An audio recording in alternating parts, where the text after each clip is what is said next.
Swimming like a shark in a shrimp tank. Big fish, small pond in the shrimp tank. Welcome back to another episode of the Shrimp Tank, coming to you virtually from Seattle and the entire Pacific Northwest. If you want to learn how to start, grow, or run a successful business, this right here is a podcast for you. You came to the right place. It's where we say street smarts and book smarts collide. Hello again, everyone. I'm Dan Whedon, and my co-host today is Craig Swanson. Our guests are Brad and Emily Langford. Now, Brad and his wife, Jennifer Langford, know good pizza. They were Papa Murphy's owners and operators for 20 years and came from a seasoned restaurant family business. And speaking of family, Emily, who's joining us today, is their daughter. Now, this whole family is introducing the Pacific Northwest to Oath Pizza, the fast-growing, better-for-you brand from the seaside of Nantucket Island, Massachusetts. The Langfords and Oath Pizza plan to make a lasting impact one pie at a time by opening 3 locations in the Seattle market. Welcome, Brad and Emily. We can't wait to dive into some thick or thin crust pizza with you. But we'll be with you in just a minute. You can find us, everybody, wherever you get your podcasts. We're on iHeartRadio, Apple Podcasts, Google Podcasts, Spotify, SoundCloud, Stitcher, and YouTube. And, of course, as Craig wants to remind me, Overcast. We are ubiquitous. We come to you from about a dozen cities, including the mothership in Atlanta, Boca Raton, Boston, a whole bunch of great places. Now, before we bring on Brad and Emily, hello, Craig. Hello, Dan. It is nice to be back. I haven't seen you for I think I was out last month.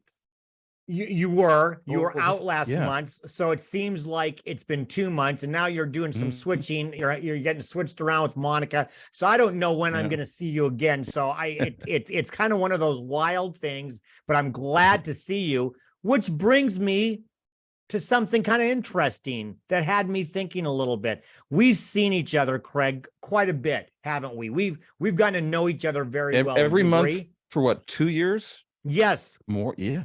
Yeah. But Craig, I've never met you in person yet, have I? No, not yet. We need to fix that. We got to fix that. We talk about it. I mean, you're in Seattle. I'm in Paulsbo. It's not that far away.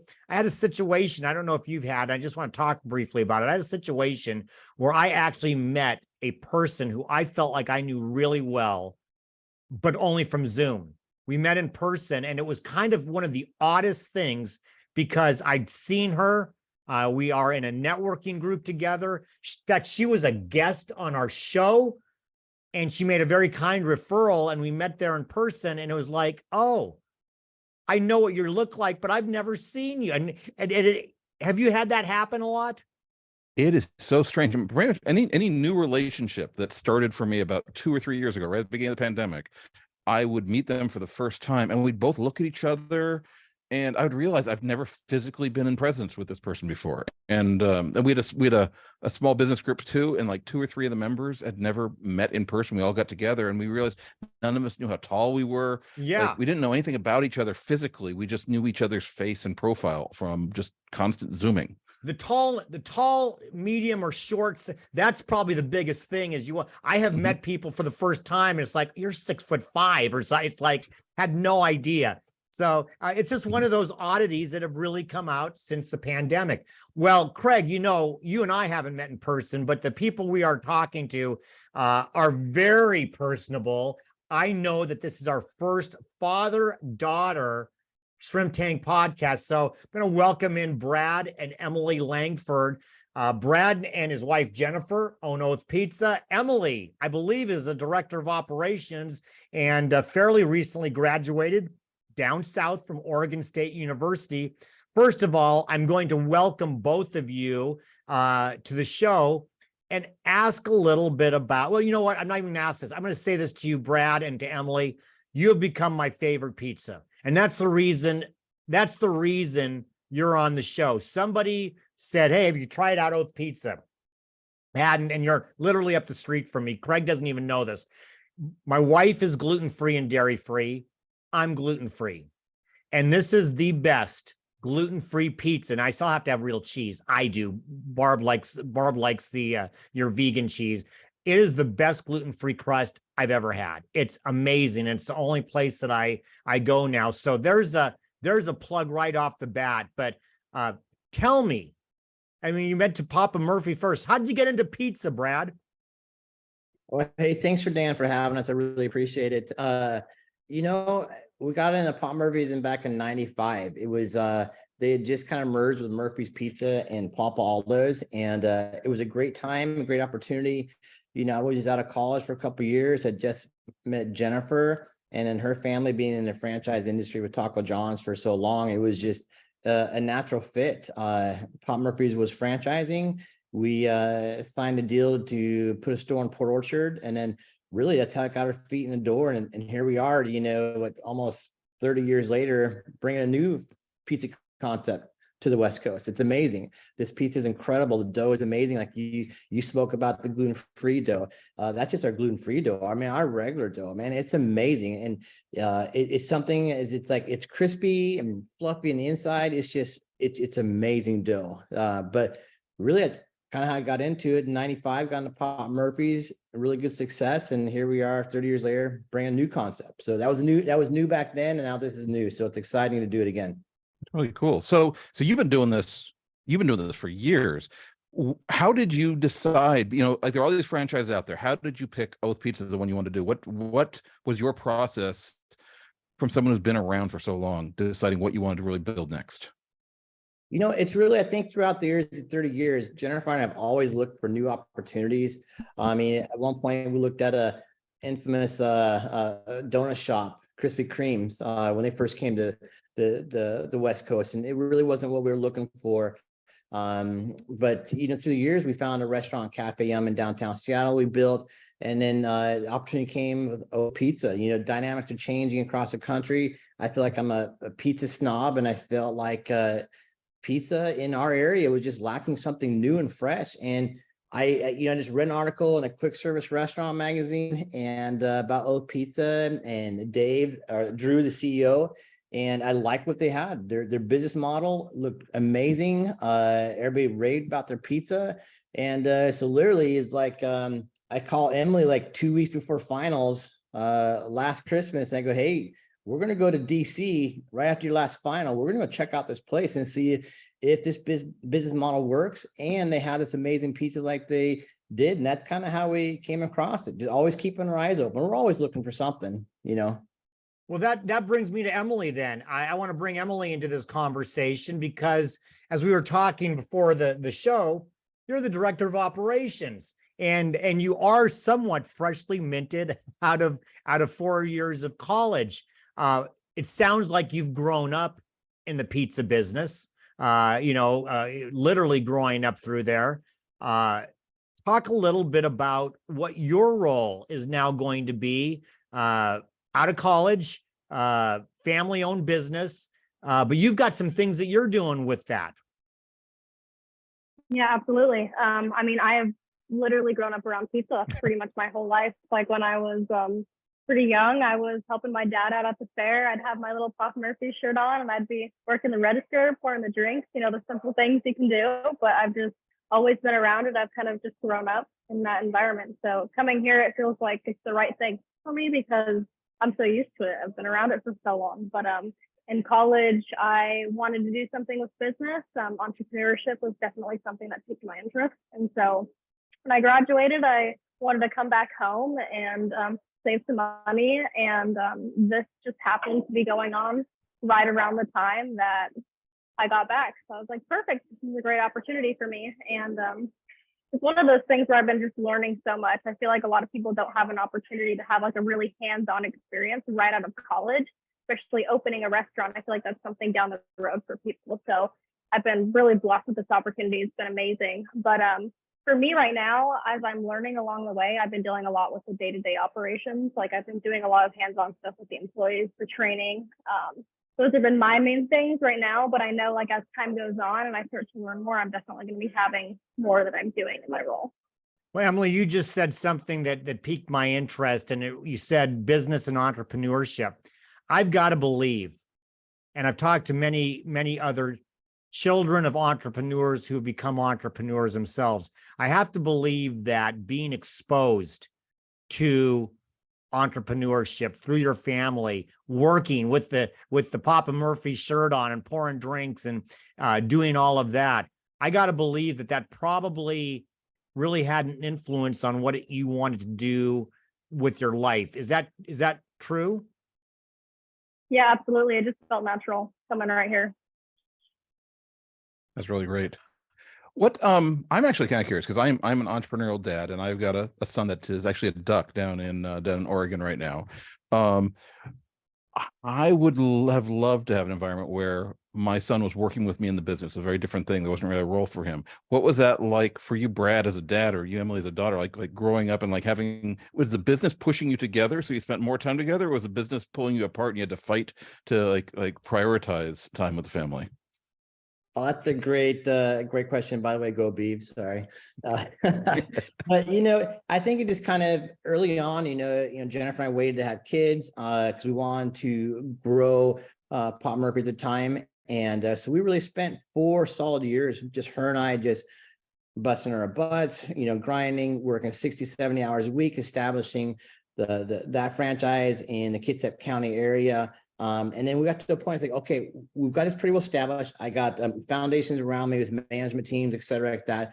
Now we can kind of focus on having family. But we even knew then, Jennifer worked through her whole pregnancy with Emily. She worked off and on when she was pregnant with Haley. So it was always known they're gonna be working in the restaurant.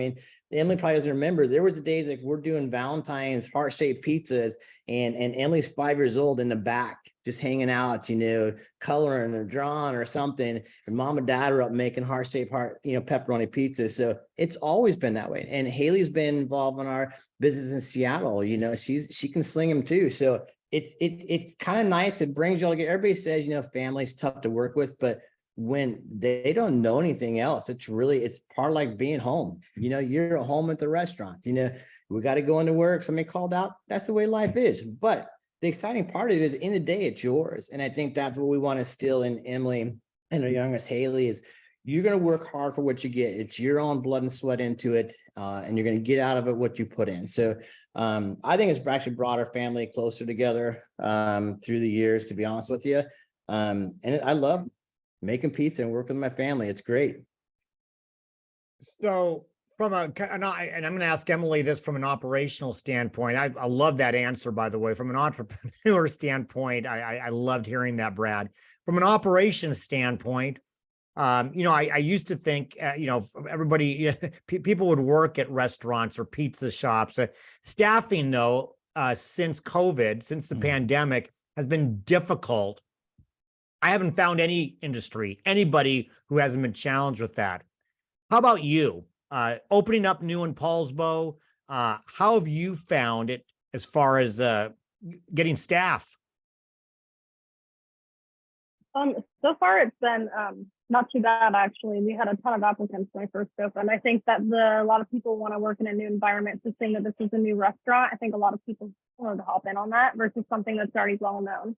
So I noticed that people, when we were interviewing, they were super excited because this was new. They hadn't heard of it. And so I think that's what really brought them in from the beginning. But one thing about Oath that I really love, and I think that Brad does as well, is it's such a simple day-to-day operation type of thing that you don't actually need a ton of staffing. And also with him and I being here, and my mom and my sister Haley as well, we can all pitch in a decent amount too. Like, for example, in the morning, it's me and Brad, and we don't really need a whole lot of staffing until the evenings when it does get pretty busy. So with that being said, staffing really hasn't been an issue at all. And it's been pretty great having a few great employees. It makes it easier to pick the ones that are super enthusiastic and want to be here. So it's been super nice to have that flexibility. That's really great. And then how do you guys work as a management team together? Who takes orders from who, and like how do you actually manage day-to-day operations? And do you leave it at the pizza parlor? Well, absolutely your dad's a boss, but my wife would say different as she's the boss. But I think what I'm trying to do for Emily is she's been a part of the whole process. Early on when we did a disclosure statement with Oath, she read it, she was part of it. during the lease negotiations. She was part of it. She, even though it was finals weeks and stuff, she was getting the copies of the lease, see on the red lines. So I'm really trying to give her an opportunity, especially at a young age, because young adults now don't have these experiences. So even if she doesn't stay with this, she's going to understand. She's been through lease negotiations. She's been through disclosure statements. She's been in franchise agreements. So I'm really trying to give Emily as much of that leadership role as possible, and where she can lean on me with questions. When it comes to like P&L, she's just learning that stuff, and she's starting to dig in on the labor and the food costing. So, but the ideal time we get multiple stores, she's going to have a good grasp on all of that. So ultimately, you know, I mean, we've got initial 3-store agreement, but we're looking to do probably 30 or plus stores in the Puget Sound area, and maybe even branch out after that. So it's very important for me to give her an opportunity to take on that leadership role, even though it's kind of on my shoulders, but you know, got to send a branch out. It's got to learn sometime. And as for the family, I think for the most part, you know, we're just used to having a business at home 24/7. So it's nothing new. We talk about it. If we don't talk about it, something's wrong, you know, but it's an everyday thing. Well, something would definitely be wrong in our show if we didn't stop to say thank you and pay the bills. We're going to take a short break to hear from today's Spotlight sponsors. And when we come back with our guests, Brad and Emily Langford, for a Hot or Not section of the show, I'm going to ask them both what might be the age-old question about pizza. You'll find out when they find out. Don't walk away. We'll be right back with more of the Shrimp Tank. EO Accelerator is a coaching program for Seattle area business owners who want to grow their existing small businesses beyond $1 million in annual revenue. As a small business owner, you face new challenges every day, whether it's deciding on how you're going to fill out a rush of new orders, puzzling out where to find new customers, or sweating about making payroll. You find yourself wishing you had an instruction manual for your business? At EO Accelerator, our mission is to empower entrepreneurs with the tools, accountability, and community to aggressively grow and master their business.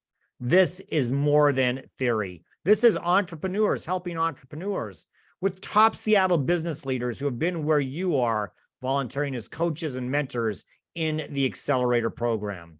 Because the hustle will only get you so far, the next level of success is a team sport. Want to hit $1 million in revenue? Join the club. All right. Thank you, Dan. And welcome back to the Shrimp Tank, where we interview the best and brightest in the greater Puget Sound area. And I am so delighted to have Brad and Emily Langford back for our next segment, Hot or Not. And we're not talking about hot pizza or cold pizza. That's not what we're talking about right now. And I'm not going to pack it. This is where Brad or Craig and I pepper Brad and Emily with questions about business, about life, and in the very first one about pizza. At the end, guys, you win absolutely nothing, but let's hope you have some fun with it. I'm going to ask you each this, hot or not, and you may differ, you may not, but I think one of the age-old pizza questions is this: hot or not, pineapple on pizza? Let's start with Emily. Not, absolutely not. No way. I like that. No, absolutely not. No way. Okay, Brad, hot or not, pineapple on pizza? Every day, man. That and bacon I can have on pizza every single day. So apparently, Craig, we have found a family, a fissure within the family, and that is whether there should be pineapple on pizza. Now, I like bacon on pizza, but I don't know if I could go with bacon and pineapples on pizza. I don't know about that. I was just going to ask if there was a bacon pineapple pizza on the menu. So, Oh my God. Absolutely. Oath has this amazing Hawaiian pizza. It's called the luau. It's totally different. It's like their own craft version of the Hawaiian pizza. There's no like pizza sauce on it. And people go like, what? No pizza sauce? Mm-hmm. But it's like mozzarella cheese on our amazing dough. We put bacon and pineapple, onions on there, and then we garnish it with barbecue sauce. I'm telling you what, I love a Hawaiian pizza. But this one, I don't miss the pizza sauce, dude. This luau for Oath Pizza is amazing. So the only thing I'm going to say, Craig, before you ask your question is with Emily as the operations manager, the owner may have to do some arm twisting to make sure that the pineapple stays on. Just saying. I'm just kidding. Mm-hmm. Craig, you're up next. Well, So Emily, I've got a question for you. You've been raised in an entrepreneurial family. So I'm just curious from your vantage point, having gone through college, coming out, looking at your own life ahead of you, is hot or not, is it franchises or starting your own startup? I think probably franchises. I would say I'm not the most creative person myself. So this is definitely something where somebody else created it and I'm like, this is great. I think I can tell when something is good. So I think that's definitely more my route than my own start. I want to ask a little follow-up question on that because I find this really fascinating, especially with your family, in that everybody seems to have a role that fits their personality, fits how they're wired. You got to have that for a football team or a basketball team or any athletic team. Not everybody can be the quarterback, but you need a good left tackle, right? And so it sounds like to me, and I'll let both of you comment on this, that everybody is really kind of fitting in their role in the niche that works for them. Am I hearing that correctly? Oh, And that could be for absolutely. either one of you. I absolutely think so. I think we look at the family. I mean, we all bring something different to what we have. I think for me, just my experience, just the numbers, the background, and for me, I get all that. Whereas like Emily and Jennifer, very personable. Alpha, I'm not saying I'm not personable, but to be the face of the business, I mean, they're very attractive young women. They understand the importance of customer service and they go above and beyond when it comes to customer service. I mean, I'm sure, Dan, you've noticed that, when it's either myself, Jennifer, Emily in there, we just want to make a point of it. So absolutely, we all bring our own strengths to this, which is kind of nice, and if one person's having a tough day, we know the other is going to pick up and, cover the laps. Yeah, and to add to that, my thought personally, Brad, he's had a lot of experience with it, so he knows a lot of things that I don't, just from hands-on experience. But I think that I also bring like a new, fresh mind to it as well. Since I just graduated from college and I just studied all these new ideas in business, I think that having his ideas mixed with my ideas, it definitely is a good combination to bring the best possible thing to this business. It's really cool.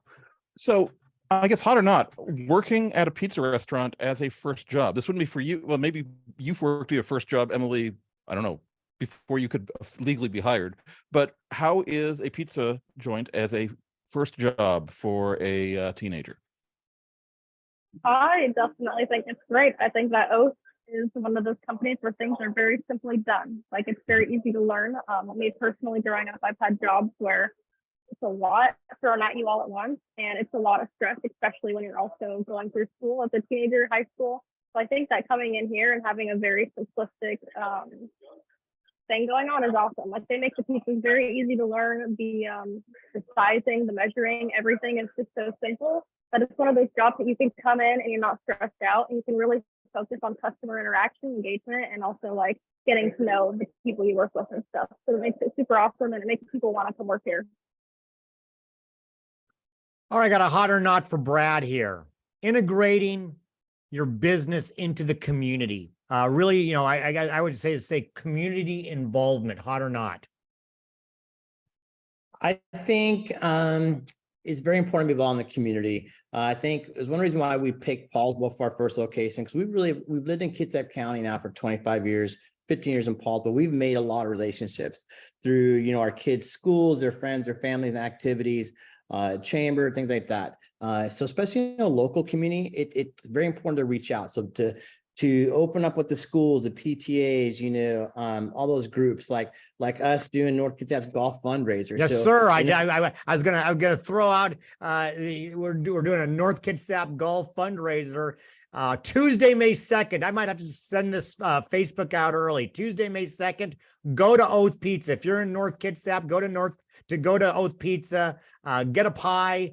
And even if it's a pineapple, even if it's pineapple, get it. And they're helping us out with some proceeds. So there's my shameless plug. Please continue, Brad.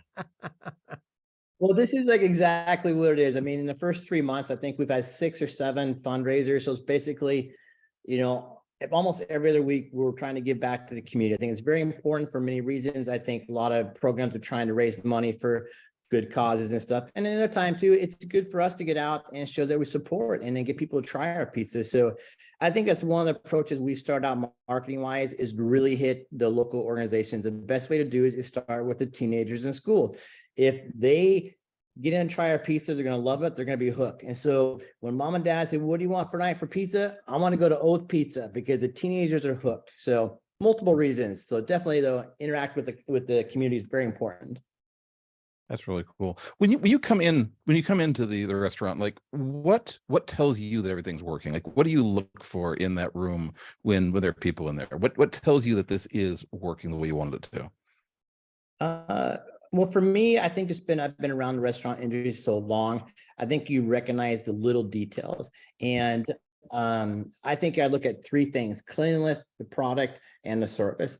And I can probably within 5 seconds of walking into any of my restaurants, I can know if all three of those are there. And that just comes with time and experience. And what's great about Oath is operationally wise, it is so simple, it's so smooth. I mean, on a busy night, we can go with like 4 employees and it's fast. Our food is clean, fresh stuff. It's all freshly made right there. And it's all laid out in front of all customers. So you don't have room for error. You don't have room to be messy. It has to be clean. So I know right away when I walk in a store, whether or not we're clicking on all cylinders. You know, if I know if Emily's there or Jennifer's there, I walk in, I know that the atmosphere is going to be light and happy. So I'm confident with that. But you can tell by the employees, you read their vibe. And I think we've hired employees that represent us. You know, they're talkative, they're outgoing. And like Emily said earlier, being part of a new concept.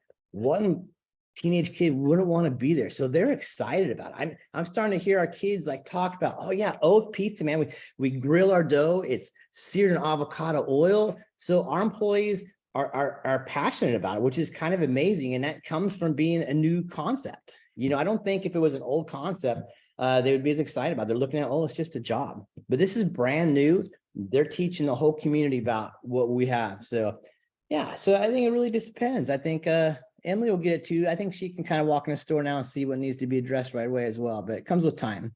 Definitely. Hopefully I answered your question. Kind of got off there. Oh no, you absolutely did. I'm gonna throw this one out to Emily, and again, Brad, if you have any comments, I'd like to hear from you too. I mean, I brought up the gluten-free and dairy-free, and that's actually very important for us. My wife is Barbara very much is dairy-free. She gets terrible sinus infections if she gets any dairy. And so as you can imagine, since that, I mean, probably last 10 years, it's tough to find a pizza, and we love pizza. And we found some decent gluten-free pizzas, but finding kind of that combo didn't work. I got to believe in in an era where gluten-free and dairy-free are more known, are more of a thing, and being able to have those, but to have them be something that people don't cringe from. Talk about, integrating allergen. I mean, people who have allergies and requirements, dietary requirements. How have you made yours so good? I guess that's what I'm going to say. How have you made yours so good? And I'm sure it's part of the Oath franchise, but talk a little bit about that. Yeah, well, I personally have a ton of allergies, so it's one of those things that I take very seriously and understand on a personal level. So when people come in, it's definitely something that I know how to handle because I'm so conscious about it myself. But the great thing about our gluten-free is that it just still holds all its flavor, which is crazy. And I have a lot of people coming in who are like, oh my gosh, how did you do this? This is so great. But we just have such good high quality ingredients that I think that on top of the pizza, they still keep their flavor. And our dough, it's our chickpea dough. It's made out of chickpeas. It's we partner with Bonza, so they make the dough themselves. I love Bonza. I just when you said that, now I know why I love the crust so much. Mm-hmm. So Bonza makes their chickpea dough and we get it here. And so that dough is not really something that we've made ourselves, but it just with the ingredients that Oath has, and they bring in the store being such high quality and fresh, it really just keeps it all together and gives it that perfect flavor, which is awesome. But also when it comes to dietary restrictions and stuff as a whole, we definitely do a good job. We make sure we wash our hands, change our gloves. We take it very seriously. We make sure there's no cross-contamination within anything, which is awesome because that's definitely something that I personally love because I respect that. Just whenever I go out, it's definitely something that's always on my mind, always makes me uneasy when it comes to trying new restaurants. So making sure that the customer feels comfortable with all the different things that we do and what's going to be on their pizza and what's touching what is very important. Like, for example, another thing that we do with our gluten-free dough is, since we have our pizzas going on a conveyor belt, we put it on a separate pan so it's also not touching the conveyor belt, which is something that I think that many people might not even think about, but it's a big cross-contamination. Well, we don't want to contaminate anything. We've got to go to our second break. So that's we're doing our operations there as well. So we're going to take our, let me see, where did I go? I think see, that's what happens, Craig. I moved my script down too far. This is live stuff. See, this happens in real life. We're going to take our short break to hear from our sponsors. And when we come back with our guests, Brad and Emily Langford, for our Plead the Fifth section of the show, I'm going to ask my favorite question that I ask any set of business partners we have on the show. They're going to have to wait. You'll like it too, though. Don't walk away. We'll be right back with more of the Shrimp Tank. And Plead the Fifth is brought to you by our fabulous corporate sponsors, Ideal Life 360, Cornerstone Financial, First Underwriters Insurance, BC Fitness Studio, and Upstart Group. Please visit our website at www.shrimptankpodcast.com/Seattle to learn more about these terrific companies. Now back to the show. All right. Thank you, Dan. Welcome back to the Shrimp Tank, where we interview the best and the brightest from around the greater Puget Sound area. And we are bringing back Brad and Emily Langford of Oath Pizza for our next segment, Plead the Fifth. We're turning up the heat, Brad and Emily. We're turning up the heat. You're going to get some really, really difficult questions. And if you can plead the fifth, but you can only plead the fifth once, and then we really sock it to you. I think you'll have some fun with it, though. So here's what I love to ask business partners, whether they're related or not. This one I think is going to be my most fun. So you're each going to get the question, and I'm going to start with Brad. Brad, is as your daughter Emily, your director of operations, sits next to you. What do you think how would she answer this question? What is it that Brad could improve most on in his running the business? What do you think how do you think she would answer that? I think with almost full confidence is probably my patience from her learning some of the back end stuff when it comes to the books, P&L, why I schedule the way I do, why food cost is so important, and the little details that sometimes I take it for granted that she doesn't know that stuff, and I just react out of instinct. So I think that's definitely an area that I have to work on and get back to what I said earlier. I'm trying to include more Emily on this stuff because it's a good experience, but sometimes it's just like, I'm just going to take care of it. But so I think it's probably what I need to work on most with Emily, and that's just realizing she's not there yet, and I need to share more. So Emily, I threw you a bone. You're going to get the same question, but I let you listen to what your dad said first. Emily, if I was to ask Brad, where could Emily improve the most? What would he say? I definitely think he would probably be saying, and this is a hard question. I told you they were hard. Definitely, I think,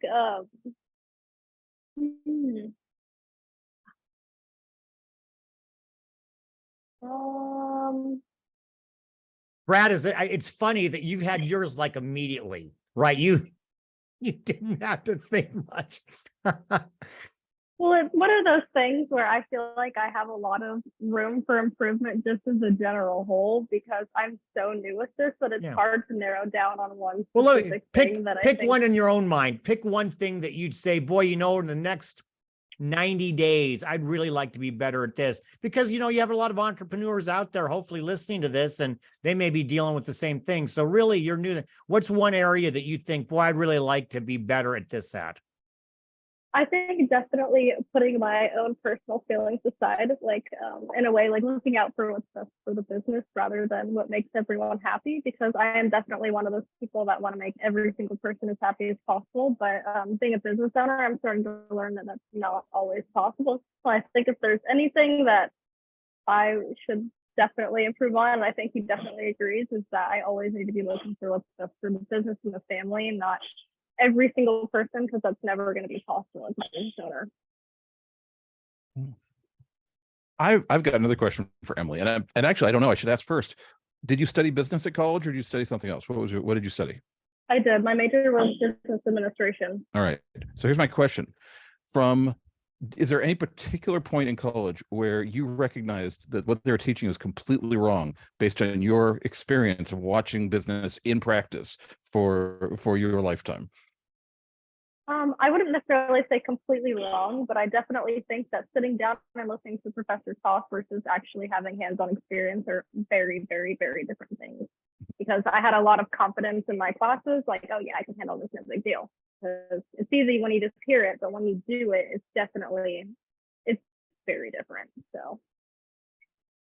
So I got a question for Brad, because you have more experience in life than Emily does. So you have more scar tissue and all that stuff to go back on. But I'm going to take you out of the food world. You're no longer going to be able to own a business in pizza or any other food. You get to start a new business based on a hobby. What would that new business based on a hobby be? What's the hobby and why? Oh man, it would be travel. I mean, I haven't traveled the world, but I mean, I love to ski. I love to surf, even though I'm really bad at it. I'm a good skier, but surfing, not so. But I like Hawaii. I like the Caribbean. I would just love to travel and maybe do what you guys do, have a podcast or something and talk about travel. I know it's not new. People do it all the time, but if I think I'd do something based on a hobby when I just really enjoy outside the business, I'd do some with travel, just, skiing different mountains, and telling you what I think and videotaping me, falling down a black diamond or something. I think that would just be kind of fun because it's just something I like doing. So if I Greg, did I think a that, new podcast has been born. I think Brad's Mm-hmm. Brad's onto something. I kind of like that. Would you do it from the boat when you're traveling, like on your travels, actually, like with the microphone right there? I like that. oh, absolutely. Why not? Mhm. Yeah, absolutely. All right, done. Well, let's see here. Well, this doesn't really quite go off what you're talking about. What I was going to ask you is like, so you've got all this stuff. You're starting to think. What right now keeps you up at night? Oh gosh, I'm gonna be, we haven't really talked about it, but I think it's really my restaurant in Seattle. I think it's been the last couple of years has been really tough.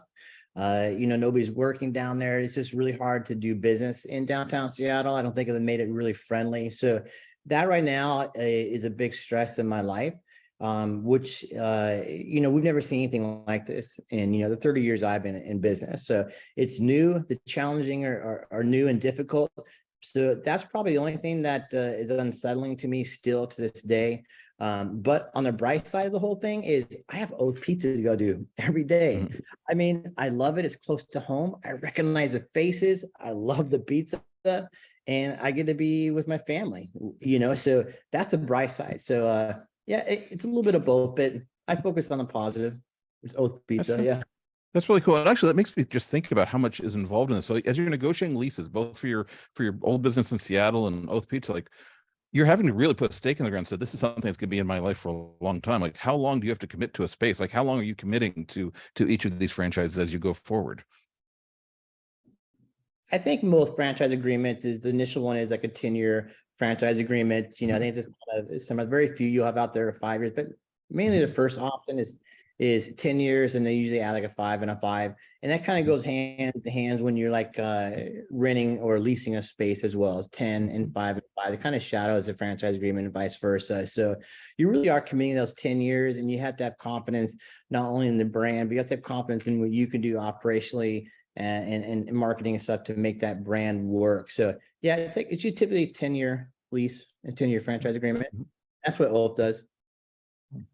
So I have one final plead the fifth. I can't believe how fast time has gone. It's going to be for each of you because I'm just really curious. If I said to either of you, you get to share a pizza with somebody dead or alive. So you get to sit down, share an Oath Pizza of your choice, and you get an hour with this person. Could, like I said, be dead or alive. I'll start with Emily. Who would you choose and why?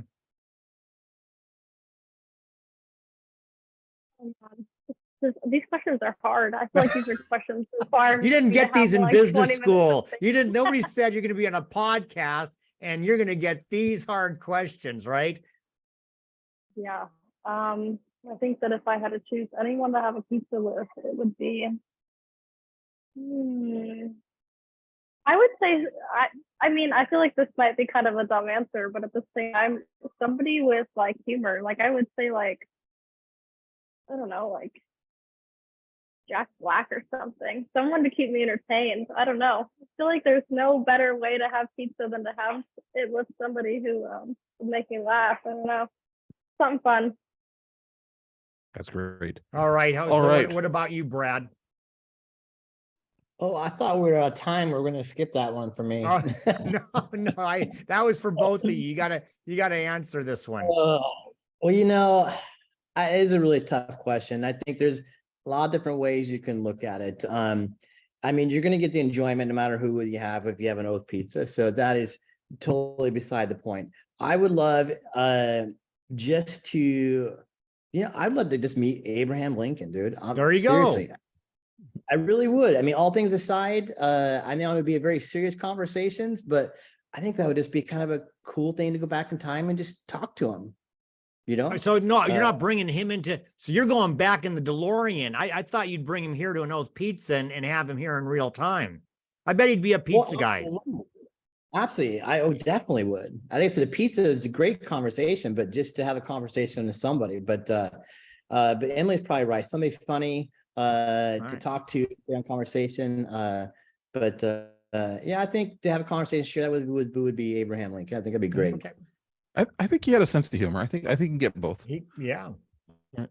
Well, Brad and Emily, thank you so much for being guests here on the Shrimp Tank. For listeners that want to get in touch with you or learn more about basically how far do I have to drive in order to get one of these grilled pizzas? Where do we go? So right now we have the location in Paulsville, Washington. If you live on the other side of water, Seattle, and believe it or not, we have people have already heard about us that come over from Seattle and try our pizza. But we're looking in Gig Harbor, we're looking in Tacoma, University Place. We're looking pretty much anywhere around the South Sound area, things like that. So right now, oathpizza.com is basically the best place to go. You can get a hold of me through there or at the restaurant in Paulsville or Emily. But yeah, look for us in the neighborhood soon. We're coming. We got a lot of LOIs out right now, and hopefully one of them will come in place here soon. All right, fantastic. Well, Brad, Emily, thank you very much. For everyone out there watching this, please check out all the replays at shrimptankpodcast.com/Seattle. And wherever you get your podcast, go ahead and click follow. I use, what do I use, Dan? I can't remember. Overcast. You told me you used Overcast, right? I use Overcast. Can't remember the name of it. Apple, Google, whatever your tool is, put our name in, like it, follow it, and just keep following the tank.